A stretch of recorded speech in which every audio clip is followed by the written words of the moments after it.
Which foreign cars are bought most often? Where does every second TV on the planet come from? Where are the world's most popular TV shows and music made? Yes, Koreans are literally in everyone's home today, and even in the American White House. But behind this bright, technologically advanced and trendy sign, there are a lot of not-so-pretty stories. Here it is, beautiful Seoul, but not everyone lives so luxuriously. In its slums is a very different reality. Here they are, successful multi-billion-dollar giants, Samsung, LG, Hyundai, and others. And here's a fact for you, all these companies are huge family clans involved in endless corruption schemes with the government. Because of this, 4 Korean presidents are behind bars, 1 committed suicide, and 2 had their children sent to prison. And that's not all. According to statistics, 75% of young people in South Korea dream of leaving the country. That is 3 out of 4. How is it that a small country with no resources next to an out-of-control neighbor was able to become the 10th largest economy in the world, flood the world with smartphones, computers, cars, music, and movies, yet make its citizens some of the most miserable in the world? How can a place be so good and so bad at the same time? It was Korea's most popular band. For those who do not know, they are called BTS. They have not millions but billions of views under each video and are listened to by not only young girls but also elderly American presidents. Remember how one of them even invited them to visit? But half a century ago, South Korea was a very different place. It wasn't even that different from its neighbor North Korea. Just compare their GDP in 1974. Why is that?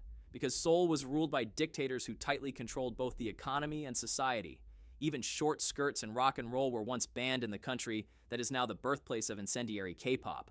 This is what a Korean barbershop looked like back then, a policeman dragging a man with long hair to the station to get a boyish haircut. Only women were allowed to have long hair. As a result, more than 12,000 Korean men ended up in police stations because of their hairstyles. The economy was also hard. When World War II ended, the Korean War began almost immediately. After it, one nation was finally divided into 2 irreconcilable states, North and South Korea. And at that time, not even North Korea but South Korea was poorer than many countries in Africa. But if North Korea was somehow lucky with resources, it had coal, gold, iron, and working factories, South Korea had nothing. No minerals, no industry, not even enough food. Most of the country was mountains, and only 20% of the land could grow anything. The situation was this. Food and fuel had to be bought from other countries, and in order to have something to buy, you had to sell something. The Koreans started simple. They made shoes, underwear, and clothes. About 300,000 Koreans went to help the Americans. In addition, the US was not stingy and gave loans so that South Korea could have its own military production. They began to produce rifles, light tanks, and warships to make life more peaceful and to prevent the North from attacking unexpectedly. In fact, North Korea was also helped with money and equipment. But the difference is that in the North, the party took all the most valuable things, while in the South, everything was divided among large family clans. In Korea, they're called chaebol. Samsung is one chaebol, Hyundai is another, LG is a third. Why did they come into existence? Because it is more convenient for the government to deal with a few strong families who have already proven themselves in business than with millions of poor people or thousands of small businesses. They receive government contracts and subsidies, set up production themselves, and keep workers' wages low to make Korean goods cheap and competitive in the world market. And in return for support in the Vietnam War, the Americans gave Korea technology, investment, and infrastructure for the future Korean Institute of Science and Technology. And what is the result? Today, Korea is tied with Israel as the world leader in science investment. Attentive viewers of the channel have already guessed that South Korea has followed the proven path of Japan only 15 years later. That is to say, in both Korea and Japan, people massively mastered new specialties, created companies and industries that did not exist before. Later, they began to produce entirely new products. For example, did you know that the first mass-produced MP3 player was made by a Korean company? Koreans also sold the world's first tablet computer. Naturally, the economy of such a country began to grow rapidly and people began to earn more money. Take Samsung, for example. First, they were in dried fish, vegetables, and noodles. Then they moved into sugar, textiles, and insurance. Today, it's TVs, smartphones, and chips they make themselves. They even build ships, the world's largest container ship, the Samsung Heavy Industries. Samsung is also involved in the construction of skyscrapers. It was the contractor for the world's tallest building, the Burj Khalifa, the Twin Towers in Malaysia, and the Taipei 101 skyscraper in Taiwan. Today, the Samsung Group accounts for 1/5 of South Korea's entire economy. Isn't that great? To have such a strong and globally respected company. But the problem is that in 1997, when the Asian crisis hit, 12 of the 30 largest chaebol, family-owned conglomerates, went bankrupt. And why?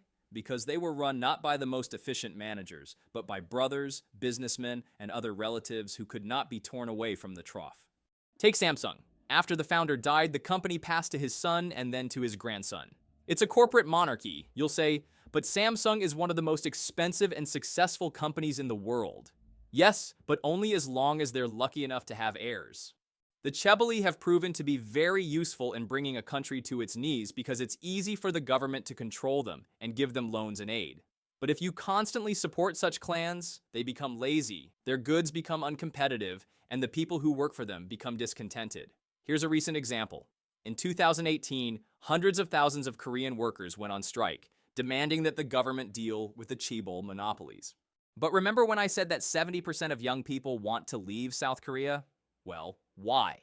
Because there aren't enough jobs in the country, and there's a lot of competition for the jobs that are available.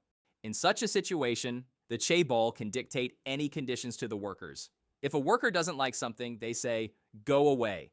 There will be others to take your place. Judge for yourself." 70% of Koreans are college graduates. Competition starts in childhood. The Korean Unified Exam Sunyong, which lasts 8 hours, is considered one of the most difficult in the world. But even if you pass it, get into college, and get a coveted job, you still have a tough working life ahead of you. Until 2018, the country had a 68-hour work week. This means that out of 7 days, you have only 1 day off, and the rest you work not 8 to 9 hours, but 11. Now the bar has been lowered to 52 hours, but that's still a lot. When the whole country has such a workload, the first thing you get is a very tired and dissatisfied population. Koreans are the heaviest drinkers among non-Europeans. According to official figures, the average Korean drinks 366 cans of beer a year. That's 1 can a day. And that's not counting the local vodka, soju, which is often mixed with beer. The second sad fact is that Korea leads the developed world in the number of suicides. How people really live in Korea can be seen in the TV series The Squid Game and the movie Parasites. There, unhappy people steal Wi-Fi from richer neighbors, and the glossy districts of Seoul hide the real slums. In The Squid Game, desperate Koreans are willing to kill each other just to get the wealth they cherish. But this image has a positive side. It's not Hollywood filming, it's the Koreans themselves talking about themselves. Their film is now considered one of the most progressive and best in the world. The Squid Game became the most popular series on Netflix, and Parasites won the Oscar as the best film of the year. Important clarification, Parasites did not just win the Oscar for Best Foreign Language Film. This is cool, of course, but in this nomination, the film is competing with films from Macedonia, Cuba, or Algeria. Clearly not the Premier League. In 2020, Korea's Parasites beat out Tarantino with DiCaprio and Brad Pitt, De Niro and Al Pacino, directed by Scorsese, as well as Ford vs. Ferrari and The Joker with Joaquin Phoenix in the finals. How did the Koreans learn to make such a cool movie? For one thing, not immediately. Remember the 1970s when Korean cinema was under strict censorship? To give you an idea of the scale, a local writer wrote a book about Argentinian cinema. You know what they did to him? He went to jail because no Argentine films were allowed in Korea, so the writer was watching them illegally. Another example. At that time, Korea had a quota system. For every foreign movie shown at the box office, the locals had to make 3 Korean movies. What did the locals do? Rationally, they shot cheap slag, and even in 3 copies. The viewer saw, on the one hand, a high-quality Hollywood product, on the other, a low-budget local production. What to do? The viewer would go to the quality product, and the low-quality one would go back to where it came from. What made Korean movies so popular? The Koreans themselves and dinosaurs. In 1993, Spielberg's Jurassic Park broke box office records worldwide, earning nearly $1 billion. At the time, the Korean government was doing the math.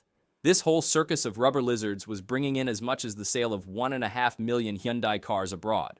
And then it starts, "Hey, chaebol who make noodles and cars, now you're going to make movies like Spielberg."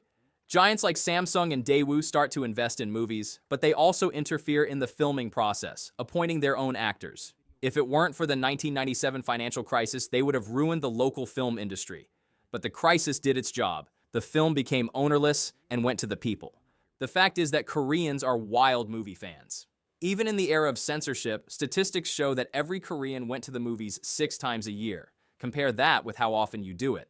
In the early 2000s, there are websites where ordinary people can invest in the making of movies. For example, for the movie The Dirty King, 464 people contributed a total of 100 million won. The movie was a box office hit, and all the investors received 97% of the profits. And after that, things started to pick up. Korean films begin to attract large venture capital funds. The state introduces smart quotas for local filmmakers. At least 73 days a year, cinemas must show only domestic films. But if you don't joke, Korean filmmakers really have ideal conditions. There is no censorship, there is money, and not only state money, the state supports in a smart way. And the audience loves their movies and appreciates something different from Hollywood. By the way, the South Korean government not only supports movies, but also music. Imagine, they have a whole department dedicated to K-pop. But why are the authorities so interested in K-pop? Take BTS, for example. Their concerts and merchandising have brought about $4.6 billion into the South Korean economy. In other words, one group earns as much as the economies of entire countries such as the Maldives or Montenegro. For Korea, K-pop is the ultimate dance treasure. In 2021, BTS even performed at the UN General Assembly right after the president of South Korea. According to statistics, 1 in 13 tourists who visit South Korea do so because of K-pop. Now let's go back 50 years. Remember when everyone had a haircut and books about Argentine movies were banned? Music was also bad then. Every artist was required to put a so-called useful song on an album, either praising the country's leadership or urging people to work hard for the good of Korea. It's good that half a century later, the leadership has realized that it is possible to work for the good of Korea in this way. Not in a factory, but in K-pop. K-pop is a whole industry that makes a lot of money. There are special schools for training idols, the leaders of K-pop groups. These schools tell you what plastic surgery to do, how to lose weight, how many hours a day to sing and dance. Some trainings last 20 hours.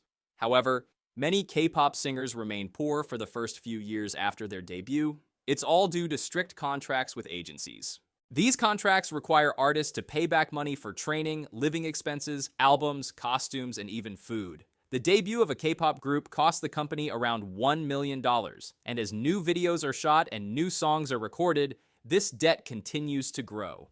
Only top bands such as BTS manage to make money, and the middle of the pack are just paying off their debts. Which brings us back to the story. Not everything is cool behind the shiny sign. Remember the famous photo comparing North and South Korea at night? Kim Jong-un's is dark, while South Korea's economy shines bright thanks to Samsung, LG, and other giants.